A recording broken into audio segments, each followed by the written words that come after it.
vidas. E mais do que isso, o Manual de Estatística de Desordens Mentais da American Psychiatric Association, a Associação Americana de Psiquiatria, vai colocar, num dos importantes capítulos sobre questões étnicas e culturais, o médico deve tomar cuidado para não diagnosticar erradamente como alucinação ou psicose casos de pessoas que dizem ver ou ouvir espíritos de pessoas já falecidas, porque isso pode não significar uma alucinação ou psicose. Então já começa a haver uma abertura para a hipótese espiritual, do ponto de vista factual, inclusive. E isso abre um espaço dentro do Código Internacional de Doenças que passa a reconhecer o estado de transe e a possessão por espírito como diagnóstico médico, salvaguardada a seguinte questão: é doença o estado de transe fora do controle da pessoa, mas não é doença quando esse estado de transe vem num contexto cultural ou religioso da pessoa. Quer dizer, estado de transe e possessão por espírito é hoje diagnóstico médico. Vamos por gentileza, Dorival. Olha lá, item F44.3. E diz o seguinte: transtorno, estado de transe e de possessão, transtorno caracterizado por uma perda transitória da consciência de sua própria identidade, associada a uma conservação perfeita da consciência de meio ambiente. É aquela pessoa, por exemplo, aquele paciente, como um relato real, o paciente diz assim: doutor, eu cheguei no hospital psiquiátrico, eu quebrei o refeitório do hospital inteiro, me colocaram num quarto fechado, e por vários dias tinham medo de chegar perto do quarto, porque eu esmurrava a porta e já estava quebrando a porta, de tamanha violência. E eu me lembro de tudo, e eu sabia que o que eu estava fazendo não era de mim, mas eu não tinha controle sobre o que eu estava fazendo, mas eu tinha uma consciência do que estava acontecendo. O que é diferente das psicoses primárias, onde a pessoa na essência tem uma esquizofrenia ou outros tipos de psicose. Por isso que o estado de transe e a possessão por espírito exclui esquizofrenia, intoxicação por substância psicoativa, síndrome pós-traumática, transtornos orgânicos de personalidade, psicóticos agudos e transitórios. Ou seja, é um diagnóstico nosológico único. Ou seja, o médico hoje, ele tem recursos dentro da medicina oficial para saber se aquela pessoa está sofrendo de um mal psiquiátrico primariamente ou se ela está sofrendo de um problema de mediunidade. Mas há um seguinte problema: não há médico ou se há, são poucos que conhecem esse item do Código Internacional de Doenças. Uma vez eu estive conversando com o diretor-geral do Hospital das Clínicas da Faculdade de Medicina da USP e propus que tivesse algo de espiritualidade no curso médico. Aliás, há 2 meses foi aprovada essa proposta nossa, e hoje a Faculdade de Medicina da USP tem a matéria, a disciplina Medicina e Espiritualidade, que é oferecida à graduação da medicina. Já dentro do currículo médico, é uma conquista inédita do meio universitário. E esse professor, ele falou: Sérgio, não existe nada dentro da medicina que fale de espiritualidade ou de mediunidade, como é que você vai? Eu falei: professor, existe sim, o Código Internacional de Doenças. Ele falou: mas aonde? Professor titular, professor-chefe do HC, 50 anos de medicina, mandou a secretária buscar o Código Internacional de Doenças. Eu falei: abre no F44.3, professor. Ele abriu, ficou 10 minutos olhando, paralisado. Falou: puxa, é mesmo? Como é que eu não tinha visto? Não é? Eu queria perguntar aos colegas, honestamente, tem médicos aqui? Eu não estaria surpreso se você não conhecesse esse item do... Não conhecia, né? Não conhece. Não, eu não descobri, eu abri o livro para estudar.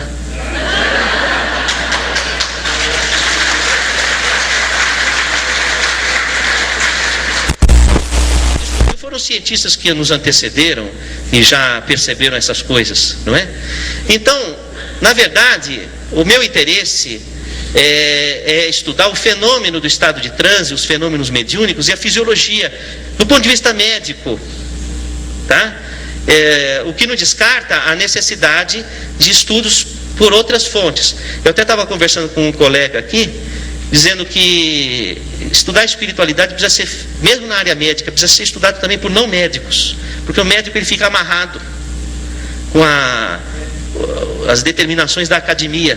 Você vê um pesquisador como o Godinho, ele transita com muito mais fluidez, então ele vai mais longe, Entende? O médico fica amarrado, não pode falar isso, não pode fazer aquilo, não pode fazer não sei o que. Então, às vezes você fica pensando, é melhor não ser médico, ficar livre, não é? Para poder... Então, precisa de haver pesquisadores não médicos para poder ir um pouco na frente, e depois o médico vai tentando encontrar os parâmetros com clareza, incorporando a oficialidade da medicina. Vamos, por gentileza, ao próximo. Esse é o DSM-4 que eu falei que tinha a... Pronto, apresento-vos a glândula pineal, você tem uma dessa no meio da sua cabeça. E eu fiquei me perguntando qual seria a importância da minha palestra para os meus amigos aqui, porque não haveria sentido eu ficar falando feito um papagaio se não houvesse uma importância. E aí me ocorreu o seguinte, que talvez seja importante você saber o que você tem na sua cabeça. E aí valeria a pena a palestra de hoje.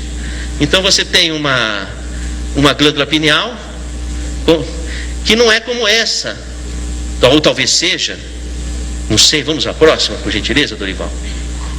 Essa outra é assim menorzinha. Depois eu vi que não tem uma pineal igual a outra. Eu dissequei vários cadáveres, não há uma pineal igual a outra. Grandes, pequenas, e não importa, não é o tamanho que vai dizer se a pessoa é melhor ou pior. Eu já reparei que não tem a ver uma coisa com a outra. E a sua pineal é que não há nenhum exame que o seu plano de saúde cubra para você saber como é a sua. Mas depois eu posso ir pesquisar se você quiser.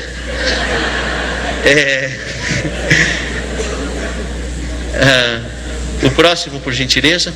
Sim, aí que eu fiz? Eu peguei uma pineal, cortei no meio e pus no microscópio eletrônico. Então eu fui lá no mesmo instituto de física que eu trabalhava, aliás na engenharia, e cortei do meio e vi que tinha essas estruturas como se fosse crocante na glândula. Falei, mas que interessante. Vamos ver o que é. Aliás, se tivesse menos luminosidade, ficaria mais visível. Tem alguém me ouvindo, será? Ótimo. Aí podia voltar então para... Voltar. Dá para ver o crocante um pouco melhor. São várias assim, né? Então, agora vamos novamente para... Aí, o que eu fiz? Eu percebi o seguinte, que havia... Nossa, assim também? Tá bom. Na verdade, aquele crocante é o seguinte, é envolvido por uma... Tá vendo essas capas, não é? Não é? Como se fosse capas. São de tecido conjuntivo. Vamos ao próximo, por gentileza, Dorival. E tirando as capas, parecem amoras. Depois, observando de mais perto, na verdade, eles têm a mesma forma que um cérebro, com circunvoluções, etc. Porque, na verdade, a pineal está mergulhada no terceiro ventrículo, no líquido céfalo-raquidiano. E por pressão de vasos comunicantes, então essas estruturas, elas sofrem uma pressão semelhante ao que o cérebro sofre, elas acabam tendo um formato semelhante ao do cérebro. Próximo, por gentileza. E me chamou a atenção que essas estruturas estão em casulos. E eu não tenho as imagens aqui, porque são muitas imagens, mas na escola politécnica eu pude detectar que são apatita, cristais de apatita que nós temos no meio da cabeça. E depois até me veio, muitas vezes a pessoa falava assim para mim, eu não tenho bola de cristal? Tem. Você tem bolas de cristal no meio da tua cabeça. E eu falei, olha que coisa curiosa, por que haveria bolas de cristal no meio da cabeça?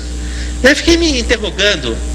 E aí eu comecei a pensar que talvez essas estruturas, elas tivessem alguma função.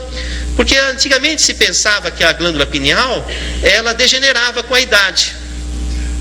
Degenerava e não tinha função. A não ser até os 13, 14 anos para a emergência da sexualidade, e depois perdia a função. E se calcificava.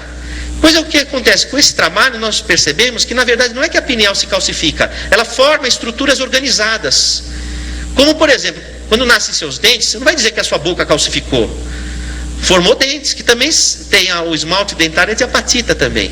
Então não quer dizer que a sua boca calcificou, quer dizer que formaram estruturas funcionais. Então eu comecei a me indagar se essas estruturas não teriam